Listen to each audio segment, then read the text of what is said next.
August থেকে বাংলাদেশি পণ্য আমদানিতে ৩৫% শুল্ক আরোপের ঘোষণা ট্রাম্পের। ওয়াশিংটনে কাল বৈঠকে বসবেন বাণিজ্য উপদেষ্টা। বহির্বিশ্বে কমলেও এখনো ঊর্ধ্বমুখী দেশীয় চালের বাজার, কেজিতে বেড়েছে ৬ টাকা পর্যন্ত। মজুতদারদের বিরুদ্ধে কারসাজির অভিযোগ। মৌসুমী বায়ুর প্রভাবে ঢাকা সহ ৪ বিভাগে বৃষ্টিপাত, দক্ষিণাঞ্চলের বিভিন্ন জেলায় জলাবদ্ধতা, জনজীবনে দুর্ভোগ। এবং রাজনৈতিক অনৈক্যে গণঅভ্যুত্থানের প্রত্যাশা পূরণ না হয় হতাশ জুলাই যোদ্ধারা, বিভক্তিতে চাপে অন্তর্বর্তী সরকার, মত বিশেষজ্ঞের।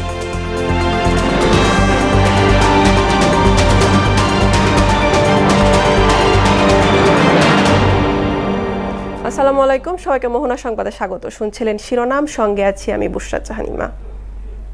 এবার বিস্তারিত। বাংলাদেশ থেকে আমদানি করা পণ্যে ৩৫% শুল্ক আরোপের ঘোষণা দিয়েছেন মার্কিন প্রেসিডেন্ট ডোনাল্ড ট্রাম্প, যা কার্যকর হবে ১ আগস্ট থেকে। যদিও বাংলাদেশি পণ্য যুক্তরাষ্ট্রে তৈরি করা হলে এই শুল্ক প্রত্যাহারের কথা জানান তিনি। বাংলাদেশ ছাড়াও আরও ১৩ দেশের ওপর নতুন করে শুল্ক বসানোর সিদ্ধান্ত নিয়েছেন মার্কিন প্রেসিডেন্ট। ইশতিয়াক হোসেনের ডেস্ক রিপোর্ট।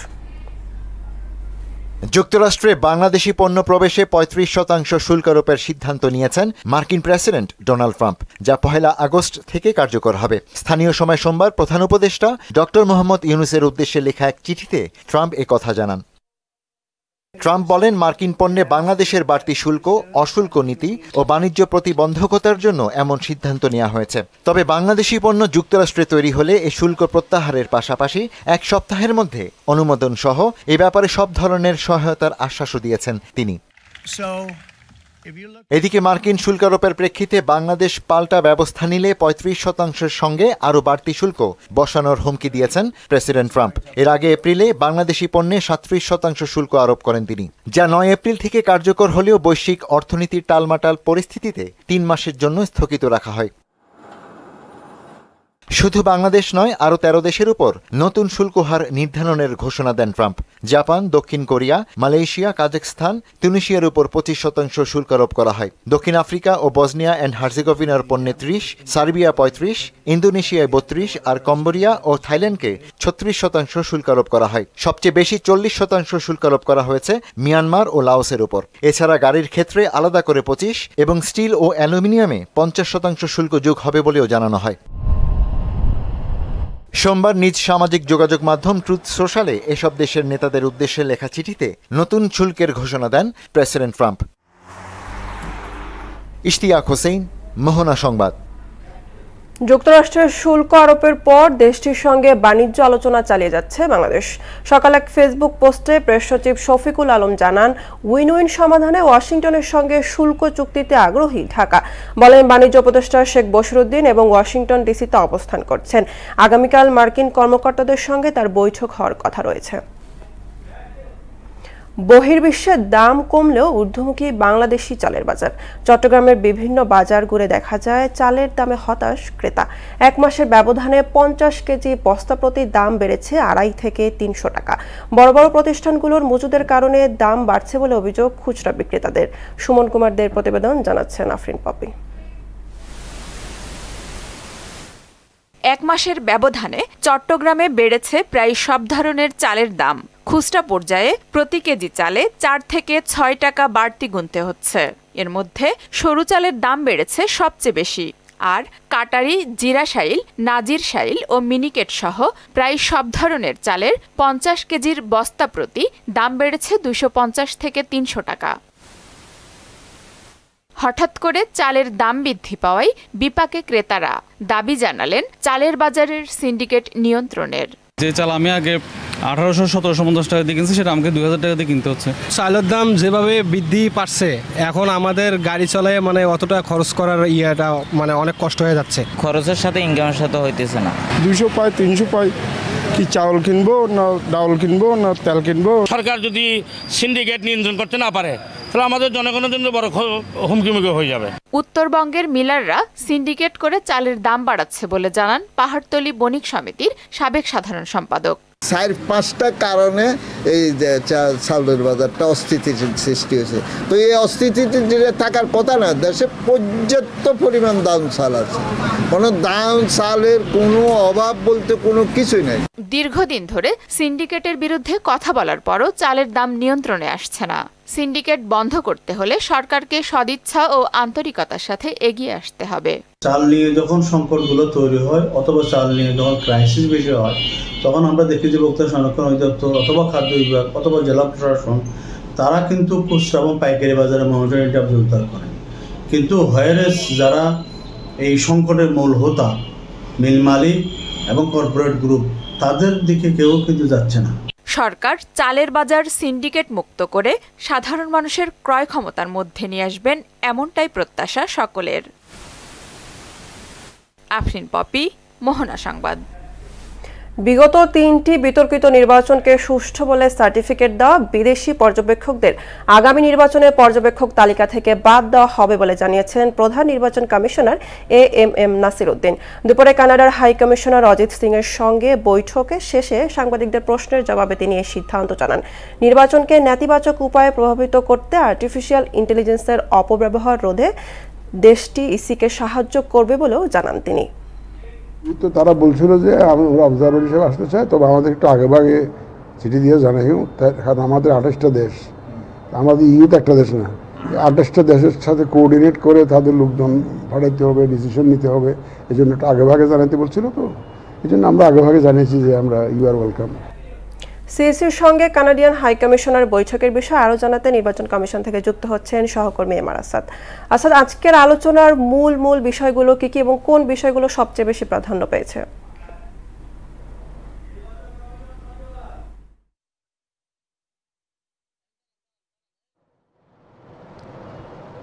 ইমা, কানাডিয়ান যিনি হাই কমিশনার রয়েছেন, যিনি বাংলাদেশে নিযুক্ত কানাডার রাষ্ট্রদূত,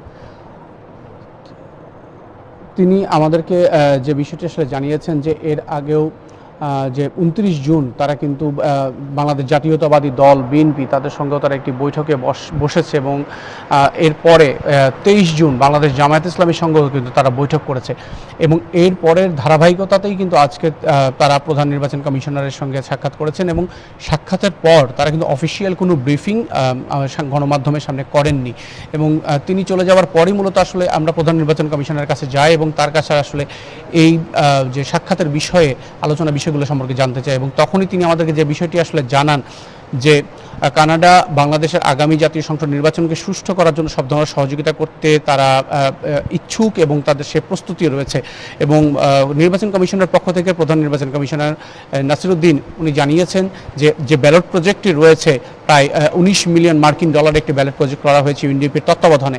সেখানে ইতিমধ্যে জাপান প্রায় 4.25 মিলিয়ন ডলার কিন্তু অনুদান দিয়েছে। এছাড়া অস্ট্রেলিয়াও কিন্তু তাদের 2 মিলিয়ন অস্ট্রেলীয় যে ডলার সেটা কিন্তু তারা অনুদান দিয়েছে। তো তারা প্রধান নির্বাচন কমিশনার কানাডার প্রতিও আহ্বান জানিয়েছেন তারা যেন এই যে দ্য ব্যালট যে প্রজেক্ট রয়েছে সেখানে যেন তাদের অনুদান দেন এবং এরপরে কিন্তু প্রশ্নের ধারাবাহিকতায় তিনি যে বিষয়টি আমাদেরকে জানিয়েছেন যে পর্যবেক্ষকদের তালিকা, তিনি বলেছেন যে বিগত যে 3টি বিতর্কিত নির্বাচন রয়েছে, আসলে আপনি জানেন যে বিতর্কিত নির্বাচন বলতে 2014 সালের নির্বাচন, 2018 সালের নির্বাচন এবং 2024 সালের নির্বাচনকে ধরা হচ্ছে এবং সেই 3টি নির্বাচন বিতর্কিত নির্বাচনকে যারা সুষ্ঠু নিরপেক্ষ অবাধ হয়েছে বলে সার্টিফিকেট দিয়েছে যেসব বিদেশি পর্যবেক্ষক সংস্থা তাদেরকে আসলে এবারকার বিদেশি পর্যবেক্ষক সংস্থার তালিকা থেকে বাদ দেওয়া হবে বলে প্রধান নির্বাচন কমিশনার আমাদেরকে জানিয়েছেন। এছাড়াও যে বিষয়গুলি তিনি জানিয়েছেন যে নির্বাচনের যে নির্দিষ্ট ডেট তারিখ সম্পর্কে জানতে চাওয়া হচ্ছে, তিনি বলেছেন যে এখন পর্যন্ত আসলে সুনির্দিষ্ট ডেট নির্বাচন কমিশন ঠিক করেনি, তবে নির্বাচনের 2 মাস আগেই তফসিলের মাধ্যমে দেশবাসীর সামনে তারিখ জানানো হবে। ইমা। আসাদ, আপনাকে ধন্যবাদ। দক্ষিণ পশ্চিম মৌসুমী বায়ু সক্রিয় থাকায় ঢাকা, চট্টগ্রাম, খুলনা ও বরিশাল বিভাগে 24 ঘন্টায় ভারী থেকে অতি ভারী বর্ষণের আভাস দিয়েছে আবহাওয়া অধিদপ্তর। সকালেই সতর্কবার্তা দেওয়া হয়। অতি ভারী বর্ষণের কারণে চট্টগ্রাম বিভাগের পাহাড়ি এলাকায় কোথাও কোথাও ভূমিধসের শঙ্কা রয়েছে। এদিকে পটুয়াখালীতে সোমবার সকাল থেকে 24 ঘন্টায় জেলার কলাপাড়ায় 59 মিলিমিটার বৃষ্টিপাত রেকর্ড করা হয়েছে। এতে বিভিন্ন নিচু স্থানে জলাবদ্ধতার সৃষ্টি হয়েছে। চরম ভোগান্তিতে পড়েছে খেটে খাওয়া মানুষ। এদিকে সক্রিয় মৌসুমী বায়ুর প্রভাবে উত্তাল হয়ে উঠেছে কুয়াকাটা সংলগ্ন বঙ্গোপসাগর। পটুয়াখালীর পায়রা সহ দেশের সকল সমুদ্র বন্দরকে ৩ নম্বর স্থানীয় সতর্ক সংকেত দেখিয়ে যেতে বলা হয়েছে। এছাড়া ফেনীতে গেল ২৪ ঘন্টায় দেশের সর্বোচ্চ বৃষ্টিপাত রেকর্ড করা হয়েছে। ধসে পড়েছে অনেক দোকানপাট। দক্ষিণাঞ্চলের জলাবদ্ধতার খবর জানাতে পটুয়াখালী ও খুলনা থেকে যুক্ত হচ্ছেন সহকর্মী খোকন হাওলাদার ও শহীদুল হাসান। সরাসরি চলে যাব তাদের কাছে।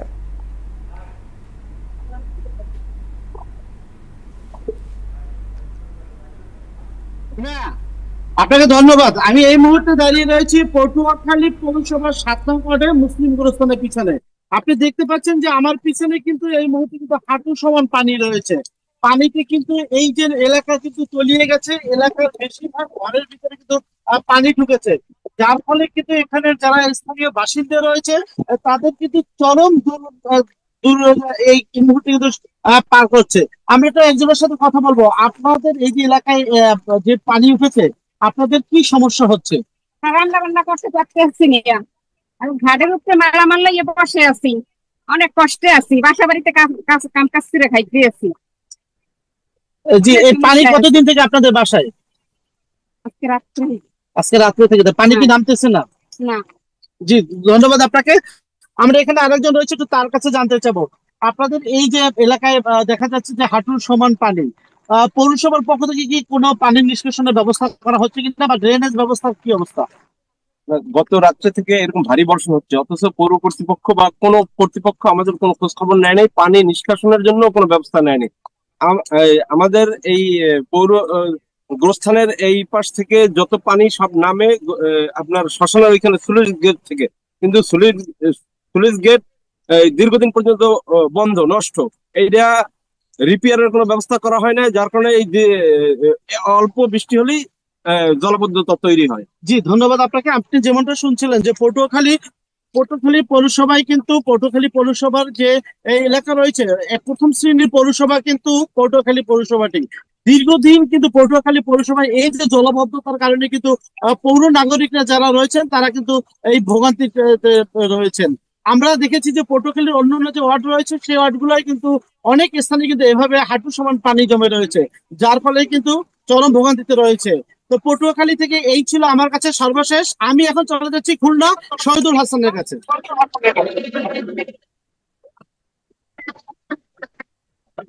ধন্যবাদ খোকন হাওলাদার। আপনারা যেটা যেমন দেখছিলেন যে আমি এখন রয়েছি খুলনার মোড়ে, যেখান থেকে খুলনার ৩-৪টি রাস্তা এসে মিশেছে, এবং শুধু এই রয়্যাল মোড়ে যে জলাবদ্ধতা হয়েছে তা না, গতকালকের ভারী বর্ষণে এবং যে নদী বন্দরগুলোতে ৩ নম্বর সিগন্যাল রয়েছে সেই সিগন্যালের প্রভাবে এখানে প্রায় খুলনা গতকাল থেকে আজ পর্যন্ত প্রায় ৮০ মিলিমিটারের মতো বৃষ্টি হয়েছে। এবং এই বৃষ্টির কারণে খুলনার টুটপাড়া, মিস্ত্রিপাড়া, খুলনার ৩১ নম্বর ওয়ার্ড এবং খুলনার আহসান আহমেদ রোড, শামসুর রহমান রোড, খুলনার পিটিআই মোড় সহ নগরীর অন্যান্য যেসব একটু নিচু এলাকা রয়েছে সেই নিচু এলাকায় জলাবদ্ধতা রয়েছে। তবে নগরবাসী বলতে এই জলাবদ্ধতার কারণ সময় মতো ড্রেনেজ ব্যবস্থাপনা না থাকা এবং সেই সাথে ড্রেন পরিষ্কার না করা। এদিকে সিটি কর্পোরেশন বলছে যে ড্রেনের কিছু কাজ এখনো চলমান রয়েছে, যদিও গত কয়েক বছর ধরে খুলনা সিটি কর্পোরেশন ৬২৩ কোটি টাকার ড্রেন ব্যবস্থা কাজ করেছেন, কিন্তু সেই কাজ করলেও খুব বেশি উন্নতি হয়নি এই জলাবদ্ধতার। কারণ সামান্য বৃষ্টিতেই এই সিজনের যখনই কোনো বৃষ্টি হয় তখনই সেই বৃষ্টিতে এই অঞ্চলগুলিতে জলাবদ্ধতা সৃষ্টি হয়, এবং এতে সাধারণ মানুষের ভোগান্তির যেমন সৃষ্টি হয়, সেই সাথে স্কুল কলেজগামী মানুষ যারা অফিসে আদালতে আসা যাওয়া করেন তারাও ভোগান্তির সৃষ্টি হয়। আবহাওয়া অফিস বলছে এই বৃষ্টি আরো অব্যাহত থাকবে এবং এই আরো বৃষ্টির পরিমাণ বাড়তে পারে, যার কারণে এই জলাবদ্ধতা আরো ভয়াবহ রূপ নিতে পারে বলে জানিয়েছেন আবহাওয়া অফিস সর্বশেষ। এবং সেই সাথে আবহাওয়া অফিস এও বলছেন যে এই পানির যদি জোয়ারের পাশেই খুলনার পাশে যে ভৈরব নদী, এই ভৈরব নদী যদি জোয়ার থাকে তাহলে এই পানি নামতে আরো বেশি দেরি হয়। এই কথাগুলো কিন্তু সিটি কর্পোরেশন বলা হচ্ছে, কিন্তু নগরবাসী বলছে যে এই ধরনের জলাবদ্ধতা দূর না করলে নগরবাসীর যে ভোগান্তি সেই ভোগান্তি সবসময় রয়ে যাবে বলে তারা বলছে। ইমা, এই ছিল সর্বশেষ অবস্থা খুলনা থেকে। টানা বৃষ্টিতে সৃষ্ট জলাবদ্ধতার খবর জানাচ্ছিলেন খোকন ও শহীদুল। আপনাদের দুজনকে অসংখ্য ধন্যবাদ। এবার জুলাই গণঅভ্যুত্থান নিয়ে আমাদের বিশেষ আয়োজন রক্তাক্ত জুলাই।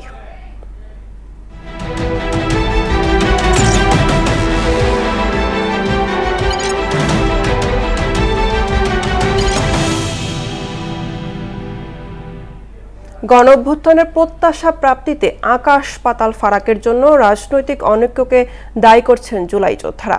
এভাবে চলতে থাকলে দেশ থেকে কখনোই বৈষম্য দূর হবে না বলে মনে করেন তারা।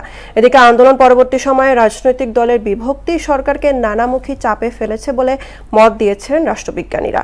যদিও রাজনীতিকরা বলছেন প্রত্যাশা প্রাপ্তির সম্ভাবনা এখনও শেষ হয়ে যায়নি। জুলাই আন্দোলন নিয়ে উষা ফেরদৌসের 2 পর্ব ধারাবাহিক প্রতিবেদনের শেষ কিস্তি আজ। বাঙালি জাতির ইতিহাসে অনন্য বীরত্বের গল্প এবং সংগ্রামের বিজয় অর্জনের অসংখ্য জলজলে অধ্যায় আছে। 52, 71, 90 এর ধারাবাহিকতায় 2024-এ ফ্যাসিস্ট শাসক গোষ্ঠীর নরহত্যার বিভৎস উল্লাসের কাছেও হার মানেনি ছাত্র জনতা।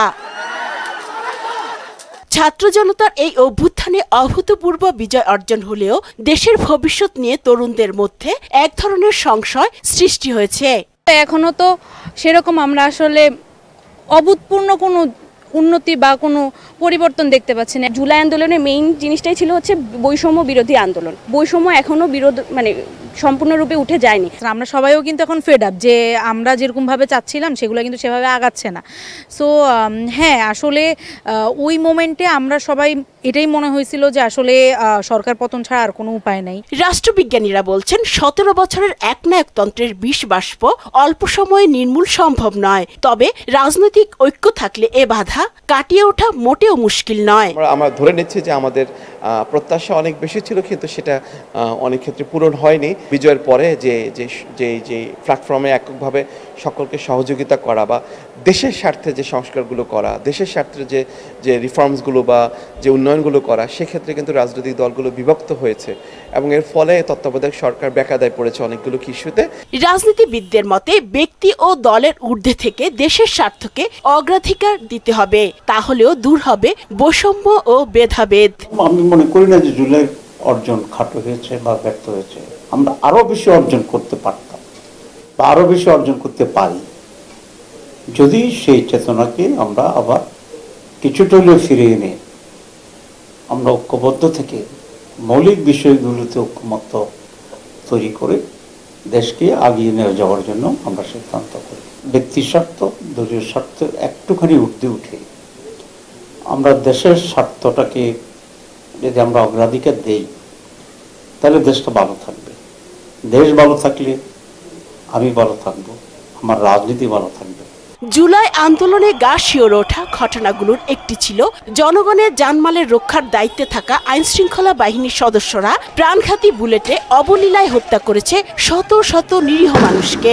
হাত পা চোখ হারিয়েছেন হাজারো মানুষ। উষা ফেরদৌস, মোহনা সংবাদ, ঢাকা। লাভজনক হওয়ায় নওগাঁয় বাড়ছে বস্তায় আদা চাষ। কীটনাশকের ব্যবহার কম এবং বেশি খরচ হয় না বলে আগ্রহী হচ্ছেন কৃষকরা। আর বস্তায় আদা চাষে কৃষকদের উদ্বুদ্ধ করছেন নওগাঁ জেলা কৃষি বিভাগ। হাবিবুর রহমানের প্রতিবেদন, জানাচ্ছেন সিফাত রহমান জেসি। নওগাঁ জেলার পত্নীতলা, পোরশা, সাপাহার, ধামিরহাট, মান্দা, বদলগাছি, রানীনগর সহ 11টি উপজেলায় বাণিজ্যিকভাবে শুরু হয়েছে বস্তায় আদা চাষ। জেলার কৃষকরা দিন দিন ঝুঁকছেন বস্তায় আদা চাষে। এতে পারিবারিক চাহিদা পূরণের পাশাপাশি অর্থনৈতিকভাবেও স্বাবলম্বী হচ্ছেন তারা। কৃষকরা জানান, পতিত জমিতে সহজেই বস্তায় আদা চাষ করা সম্ভব। তাছাড়া কৃষি অফিস থেকেও তাদের সব ধরনের পরামর্শ দেয়া হচ্ছে। বস্তা যদি আপনারা করেন ছাদে অথবা বাসার উঠানে অথবা বাগানে, তাহলে আমার মনে হয় যে আপনাদের আর আদা কিনে খেতে হবে না। অফিস থেকেও কিছু সহযোগিতা পেলাম, দিয়ে আদা চাষ করলাম, অনেক সুন্দর আদা হয়েছিল। আদা সুন্দর হয়েছে, আপনারা যদি পারেন আরো সুন্দরভাবে আদা তৈরি করবেন। আদা বিনা খরচে অল্প আমরা আদা বেশি পাই। বস্তায় আদা চাষ পদ্ধতি সহজলভ্য এবং কীটনাশকের ব্যবহার কম বলে জানান এই কর্মকর্তা। তাই কৃষকদের পরামর্শ দিচ্ছেন। আদা চাষের জন্য যে পরিবেশ দরকার, এই পরিবেশটা অনেক সময় অনেক এলাকায় দেওয়া সম্ভব হয় না।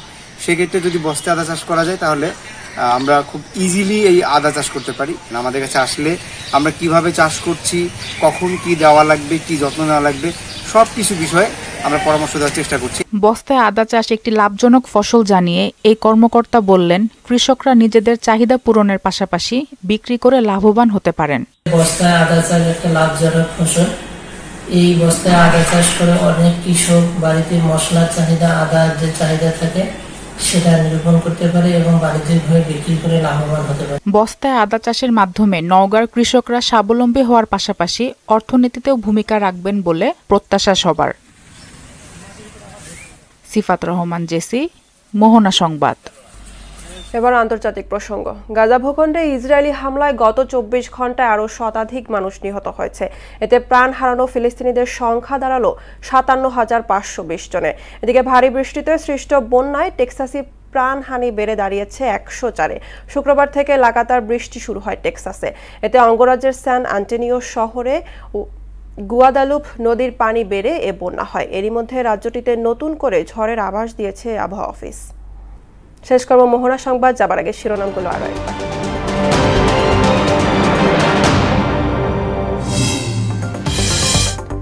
আগস্ট থেকে বাংলাদেশি পণ্য আমদানিতে 35% শুল্ক আরোপের সিদ্ধান্ত ট্রাম্পের। ওয়াশিংটনে কাল বৈঠকে বসবেন বাণিজ্য উপদেষ্টা। বহির্বিশ্বে কমলো এখনো ঊর্ধ্বমুখী দেশীয় চালের বাজার, কেজিতে বেড়েছে 6 টাকা পর্যন্ত। মজুতদারদের বিরুদ্ধে কারসাজির অভিযোগ।